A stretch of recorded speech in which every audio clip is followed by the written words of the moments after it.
Deep in the heart of Denmark, Jelling is a journey back in time. Welcome to Jelling, a UNESCO World Heritage Site.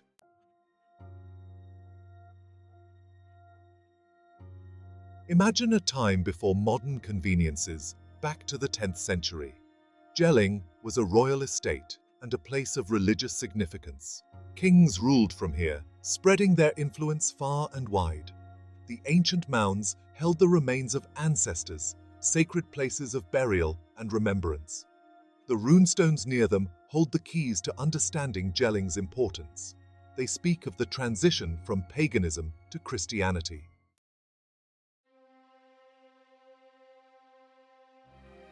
Dominating the Jelling landscape are two majestic mounds, burial mounds crafted by human hands. These mounds stand as silent giants, guardians of the past. They were built layer upon layer, a testament to the skill and dedication of the Viking builders. The mounds served a sacred purpose, connecting the living with their ancestors. Only the most important members of Viking society were honored with such grand burial places.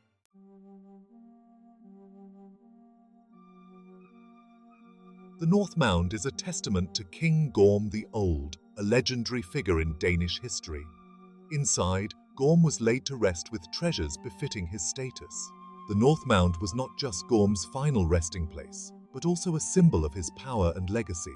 Today, it is a popular tourist destination, drawing people from all over the world. They imagine the world as Gorm would have seen it, a world of seafaring adventures and epic battles.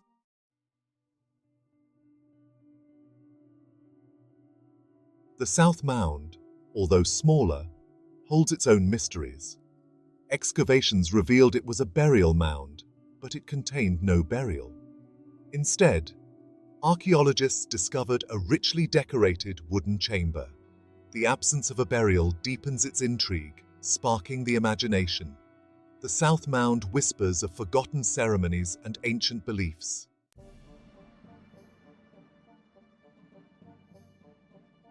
The Jelling stones are more than just ancient markers. They are voices from the past. Carved into their surfaces are runes, the ancient alphabet of the Vikings. These runes tell stories, proclaiming the power of kings and marking the arrival of Christianity. The runes are works of art, with intertwined serpents and mythical creatures bringing the stories to life. The stones were placed prominently between the mounds, meant to be seen by all who visited this sacred place. They served as a powerful reminder of the kings who erected them.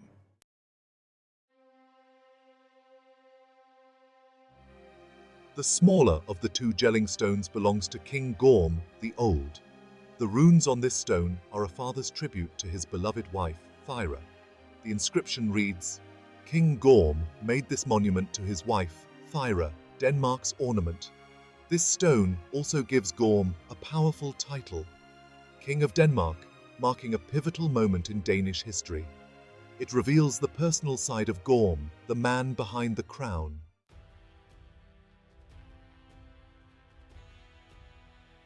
The larger Jelling stone is Harald Bluetooth's masterpiece.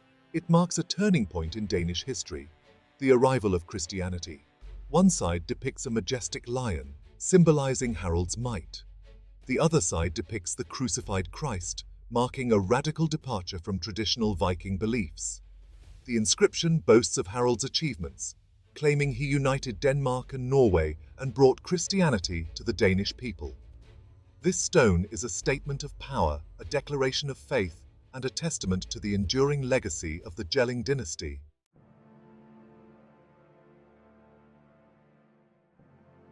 Gorm the Old, a warrior king, united the Danish people under his banner. His reign marked a transition from fragmented tribes to a unified kingdom. Gorm's legacy is not just one of military might. He was also a shrewd ruler who understood the importance of infrastructure and defense. He is credited with building some of Denmark's earliest fortifications, including the famed Unifier. These fortifications projected power and sent a clear message to Denmark's neighbors.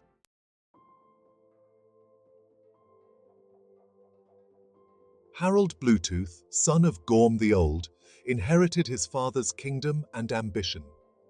Harald's most enduring legacy is his conversion to Christianity, marking a period of profound change for Denmark. His conversion ushered in a new era of religious and cultural exchange with Europe.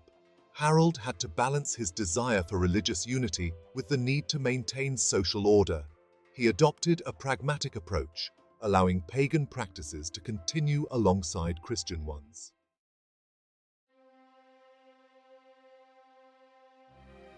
The Jelling stones stand as silent witnesses to the intertwined legacies of Gorm and Harald.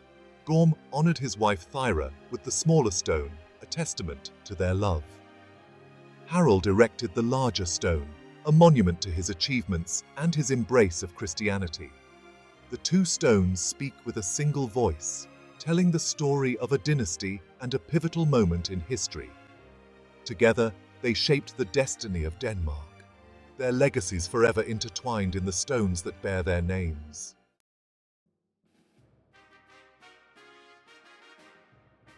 The Jelling stones are not just silent stones, they are storytellers. Their runes, those ancient symbols, are like echoes of the past. They tell us about a time when writing was new to Denmark. They show us how the Vikings used runes to record their history, their beliefs, and their dreams. Before the runes, stories were passed down orally. Imagine sitting around a fire, listening to tales of heroes and monsters. These stories were how the Vikings understood their world. But runes changed everything. They made it possible to record these stories for future generations. The Jelling stones are among the most famous examples of rune stones in Denmark. They are not just historical documents, they are works of art.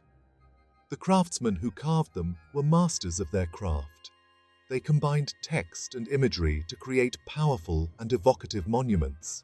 The runes on the Jelling stones tell the stories of Gorm and Harald, but they also tell a larger story, the story of Denmark's transition from paganism to Christianity. They are a tangible link to a pivotal moment in Danish history, a time of great change and upheaval.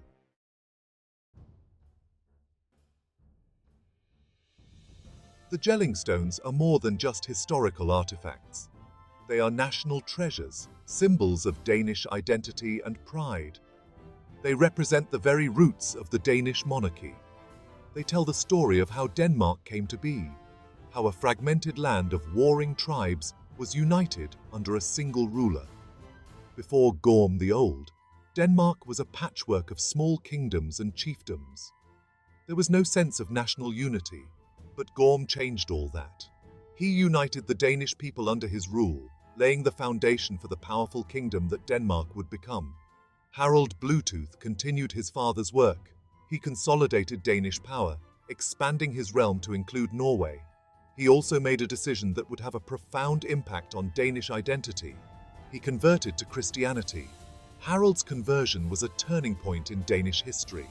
It brought Denmark into the fold of Christian Europe. It paved the way for the cultural and intellectual exchange that would shape Danish society in the centuries to come.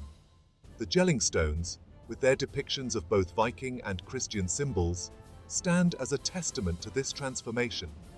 The Jelling stones are a source of national pride for Danes. They are a reminder of their shared history, their common heritage. They are a symbol of Denmark's journey from a land of Vikings to a modern European nation.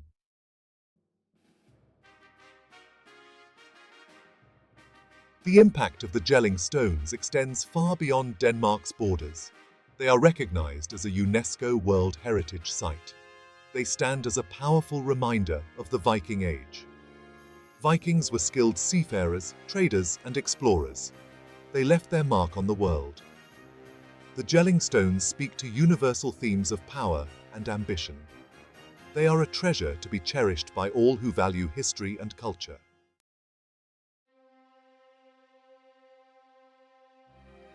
The air in Jelling is thick with history, a palpable presence that whispers through the centuries. The ground beneath your feet has borne witness to a profound transformation, a shift from the old ways of the Vikings to the new faith that swept across Europe. Where once stood pagan altars and sacred groves, now rises a testament to Christianity, the Jelling Church. Imagine the scene.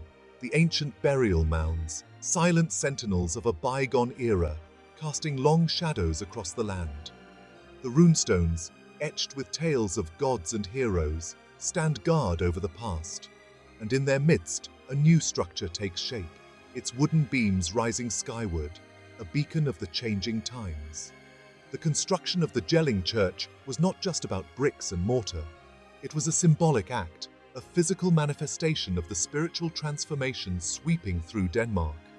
It was a statement of allegiance to the new faith, a rejection of the old gods, and the embrace of a new order. The very ground on which the church stands is imbued with history. Archaeological excavations have revealed traces of earlier wooden churches, hinting at a gradual process of Christianization, a layering of faith upon faith. The church we see today, though rebuilt and renovated over the centuries, stands as a testament to the enduring power of belief.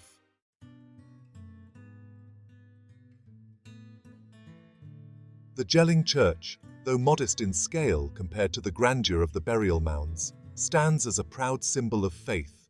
Its whitewashed walls and red-tiled roof, so typical of Danish churches, evoke a sense of peace and tranquility, a stark contrast to the turbulent times in which it was built. Step inside and you enter a sanctuary, a space where the weight of history seems to lift. The air is cool and still, scented with incense and old wood. Sunlight streams through stained glass windows, casting colorful patterns on the worn flagstones. The church's interior is a testament to both simplicity and craftsmanship. The wooden beams, carefully hewn and fitted together without nails, speak of a time when skilled artisans poured their hearts and souls into their work. The altar, adorned with intricate carvings, serves as a focal point for prayer and reflection. Look closely, and you'll discover traces of the past woven into the very fabric of the church. Fragments of ancient runestones, repurposed as building materials, serve as a reminder of the enduring presence of the past. The church, though dedicated to the new faith, does not shy away from its pagan roots. Instead, it incorporates them, creating a harmonious blend of old and new.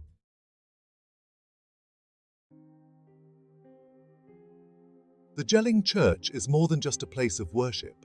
It is a repository of history, a treasure trove of art and artifacts that tell the story of Jelling's transformation. Within its walls, faith is etched not just in stone and timber, but also in the hearts and minds of the people who have gathered here for centuries. One of the church's most prized possessions is a magnificent wooden crucifix, dating back to the 12th century. The figure of Christ, carved with both realism and emotion, serves as a powerful reminder of the central message of Christianity's sacrifice and redemption. But the church also houses treasures from an earlier age. Fragments of runestones, unearthed during excavations, are displayed prominently, their ancient symbols a testament to the enduring power of the written word. These fragments serve as a tangible link to the pre-Christian past, a reminder that faith, like history, is often layered and complex. The Jelling church stands as a testament to the enduring power of belief, the way in which faith can transform not just individuals, but entire communities.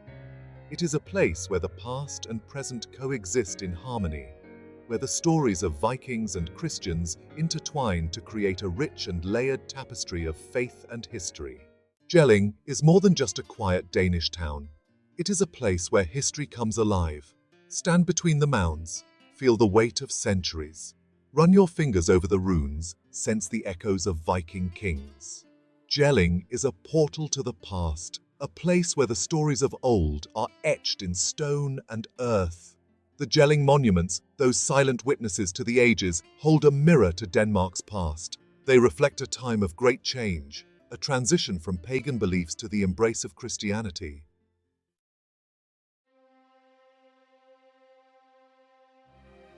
Close your eyes and imagine. Hear the clang of swords, the rhythmic beat of drums, the chants of Viking priests.